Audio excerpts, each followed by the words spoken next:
एटमी war heads की तैयारी में भारत 172 एटमी हथियारों के साथ पहली बार हमसे आगे निकला है। भारत की नौसेना एक ऐसी ताकत बनकर उभर रही है जिसने दुनिया की सबसे बड़ी नौसेना बना चुके चीन को घुटने पर लाकर खड़ा कर दिया। हालात तो इतने बिगड़ गए हैं कि चीन को यूनाइटेड नेशन की सिक्योरिटी काउंसिल में जाकर भारत की नौसेना पर बयान देना पड़ रहा। चाइना तो बोलता है कि उसके पास 20 लाख सोल्जर्स हैं। वो बोलेगा जी, उसके आंकड़ा को कौन मानेंगे? वो तो फर्जी नंबर है, बिल्कुल फर्जी नंबर है। ये भी एक हकीकत है कि भारत का एटमी प्रोग्राम जो है वो पाकिस्तान से बहुत पहले शुरू हुआ था। भारत के 8 एटमी रिएक्टर जो हैं वो इंटरनेशनल जो सेफ गार्ड्स हैं उसकी रिजीम से बाहर हैं। भारत एक तरफ डिफेंस एक्सपोर्टर बनना चाहता है, लेकिन एक बड़ी तादाद में भारत जो है वो असला खरीद रहा है। कल भारत ने 1.44 लाख करोड़ का 1.44 लाख करोड़ का डिफेंस एक्विजिशन काउंसिल ने बोल दिया कितने का हथियार खरीद लो, और बोला कि 99% मेक इन इंडिया होगा।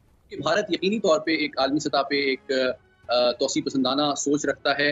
उसके बारे में मैं ये समझता हूँ कि जो मगरबी ताकतें हैं वो उतना तशवीश का इजहार नहीं करती जितना कि उनको करना चाहिए। ये एमुनेशन एंड पिस्टल मेकर एक कंपनी है सिक्स, और उन्होंने ये अनाउंस किया है कि भारत जो है एक नया उसने ऑर्डर दिया है तकरीबन 73,000 राइफल्स का। बहुत महंगा ऑर्डर है ये।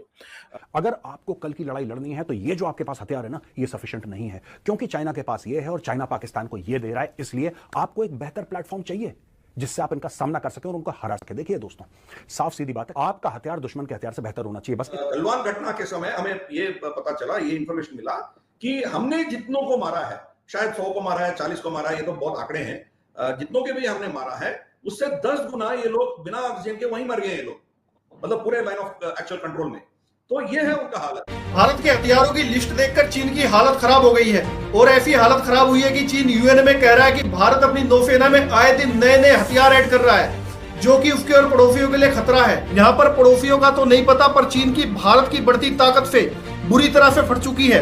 दरअसल भारत की नौसेना एक ताकतवर नौसेना बनकर उभरी है, जिसने दुनिया की सबसे ताकतवर नौसेना बन चुकी चीन की नौसेना की पतलून गीली करके रख दी है। हालत इतनी खराब हो गई है कि चीन को यूएन सिक्योरिटी काउंसिल में जाकर भारत की नौसेना पर बयान देना पड़ रहा है। दरअसल जब से पीएम मोदी ने देश के प्रधानमंत्री पद का कार्यभार संभाला है, तभी से उनका मेन फोकस भारतीय सेनाओं को मजबूती देने पर रहा है। यही वजह है कि पीएम मोदी के नेतृत्व में भारतीय नौसेना दुनिया की सबसे ताकतवर नौसेनाओं में से एक बन चुकी है।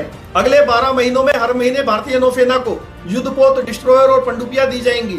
ये चीन के लिए सबसे बड़ा खतरा है, और भारतीय नौसेना के सभी युद्धपोत ब्रह्मोस मिसाइलों से लैस होंगे, और ब्रह्मोस मिसाइल दुनिया की सबसे घातक सुपरसोनिक क्रूज मिसाइल में से एक है, और यही चीन के लिए सबसे बड़ा खतरा है।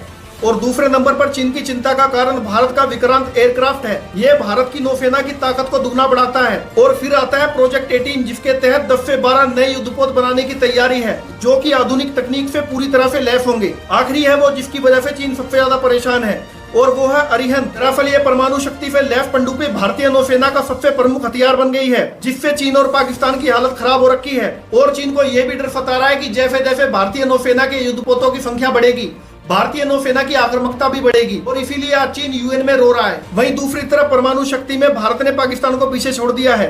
मतलब जिस पाकिस्तान ने अपनी जिंदगी भर की भीख की कमाई को परमाणु बनाने में लगा दिया, आज भारत उसमें भी ऊपर आ गया है। एटमी वॉर हेड्स की तैयारी में भारत 172 एटमी हथियारों के साथ पहली बार हमसे आगे निकला है। क्या इसकी वजह भारत के तौसी पसंदाना अज़ाइम हैं या फिर पाकिस्तान के दाखिली मसाइल? देखिए, ये जो मुख्तलिफ तखमीने सामने आते रहते हैं कि मुख्तलिफ दुनिया की एटमी ताकतों के पास कितने एटमी हथियार मौजूद हैं, ये एक अंदाजे होते हैं, लेकिन इनको वेरीफाई करना और इनकी हकीकत जानना इतना आसान नहीं है, क्योंकि एक दो ममालिक के अलावा कोई भी मुल्क जो है अपने एटमी हथियारों के ज़ख़ीरे का साइज़ या तादाद बाज़ाब्ता तौर पे अनाउंस नहीं करता, डिक्लेयर नहीं करता, और ये क्लासीफाइड हसास मालूमात समझी जाती हैं।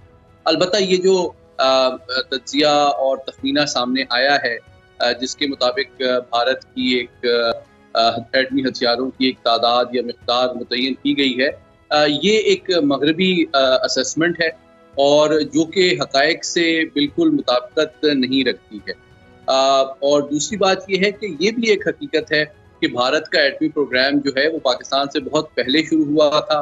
भारत के 8 एटमी रिएक्टर जो हैं वो इंटरनेशनल जो सेफ गार्ड्स हैं उसकी रिजीम से बाहर हैं, और वो हथियार एटमी हथियार बनाने के लिए दस्तयाब हैं। जबकि पाकिस्तान की जो एटमी صلاحیت ہے اس کا مقصد صرف اس خطے میں امن کو قیام رکھنا ہے اور بھارت کے توسیع پسندانہ عزائم یا جارحانہ عزائم کی حوصلہ شکنی کرنا ہے اور اس خطے میں امن کا دیرپا قیام ممکن بنانا ہے، جبکہ بھارت یقینی طور پہ ایک عالمی سطح پہ ایک توسیع پسندانہ سوچ رکھتا ہے اور اس کی یہ جو صلاحیت ہے اس کے بارے میں یہ سمجھتا ہوں کہ جو مغربی طاقتیں ہیں وہ اتنا تشویش کا اظہار نہیں کرتی جتنا کہ ان کو کرنا چاہیے۔ سید محمد علی صاحب، پاکستان کی ایٹمی صلاحیت اور ویپنز کی تیاری کی بنیاد جو ہے وہ بھارت کے توسیع پسندانہ اور جارحانہ عزائم ہیں۔ کیا بھارت بھی پاکستان کو اپنے لیے اسی طرح خطرہ سمجھتا ہے یا اس کی تیاریاں چین سے مقابلے کے لیے ہیں؟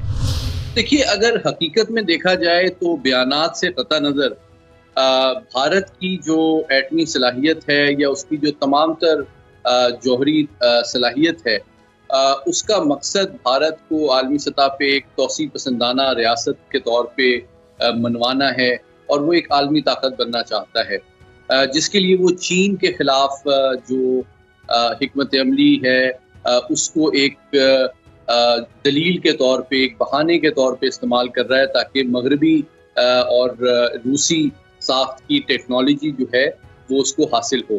یہ ایک حقیقت ہے کہ مغربی طاقتوں سے اس کو جدید ترین روایتی ہتھیار کی ٹیکنالوجی میسر آ رہی ہے، جبکہ روس سے اس کے تمام تر ایٹمی ری ایکٹر جو ہیں وہ روسی ساختہ ہیں اور وہاں سے اس کو ٹیکنالوجی میسر آ رہی ہے تاکہ وہ دنیا کی آنکھوں میں یہ دھول جھونک سکے کہ وہ چین کے خلاف ایک محاذ کھول سکتا ہے، جبکہ حقیقت یہ ہے کہ اس کی زیادہ تر جو صلاحیت ہے اور جو اس کے جارحانہ عزائم ہیں وہ جنوبی ایشیا کے خطے میں اور خصوصاً پاکستان دشمنی پر مبنی ہے۔ تو بھارت ایک طرف ڈیفنس ایکسپورٹر بننا چاہتا ہے، لیکن ایک بڑی تعداد میں بھارت جو ہے وہ اسلحہ خرید رہا ہے۔ آپ کو شاید نہیں پتا، معذرت چاہتا ہوں، آپ کو شاید نہیں پتا، لیکن میں بتاتا چلوں کہ بھارت تقریباً 73,000 کے قریب 6716 رائفلز جو ہے وہ خرید رہا ہے، اور یہ ایمونیشن اینڈ پسٹل میکر ایک کمپنی ہے سکس، اور انہوں نے یہ اناؤنس کیا ہے کہ بھارت جو ہے ایک نیا اس نے آرڈر دیا ہے تقریباً 73,000 رائفلز کا۔ بہت مہنگا آرڈر ہے یہ۔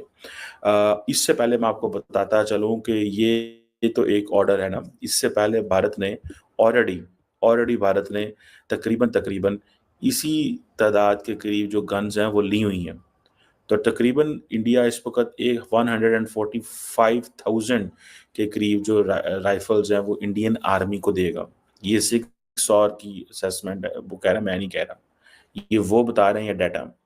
اب یہ جو انڈیا اپنی جو فورسز کو ماڈرنائزیشن کر رہا ہے، ٹھیک ہے جی، اور اب 6 یہ کہہ رہا ہے، I think I have to, مجھے جس کی پروننسیشن ہے وہ یہی ہے، it used to be a German company, then I think Swiss company, then بک گئی امریکیوں کے ہاتھ میں، امریکہ میں اس وقت ہے یہ، اور یہ جو پارٹنرشپ کر رہے ہیں، and that partnership is for the modernisation effort, what the modernisation effort جو کہ انڈین آرمی کر رہی ہے، اور یہ ساری کی ساری بھارت کی جو منسٹری آف ڈیفینس ہے اس کی یہ پروکیورمنٹ ہے۔ اس کا مطلب کیا ہے؟ اس کا مطلب یہ ہے کہ 2019 میں پہلے خریدی، 3-4 سال انہوں نے ٹرائل کیا، تقریباً اتنی 72,000 کے قریب گنز کا ٹرائل کیا، دیکھا، اور ان گنز کو استعمال کیا، اور اب دیکھیں اب انڈین فوجیوں کے ہاتھ میں امریکن گنز ہیں، ٹھیک ہے جی، امریکن گنز ہیں، بیکاز دے انڈرسٹینڈ کہ ان کو آئندہ آنے والے دنوں میں کس طرح کا تھریٹ ہے، وہ جس طرح کا تھریٹ ہے ان کو، اس حساب سے وہ گنز جو ہیں وہ لے رہے ہیں۔ اب فار ایگزامپل آپ یہ دیکھیں کہ ایک طرف ہم یہ محسوس کرتے ہیں اور ہم نے یہ دیکھا کہ بھارت جو ہے وہ اس کو چائنا کی طرف سے چلو ہے چیلنج، لیکن بھارت جو ہے یہ گنز کو کشمیر کے لیے بھی استعمال کر رہا ہے، ٹھیک ہے جی۔ سو بھارت کہہ رہا ہے کہ this is all for the anti terror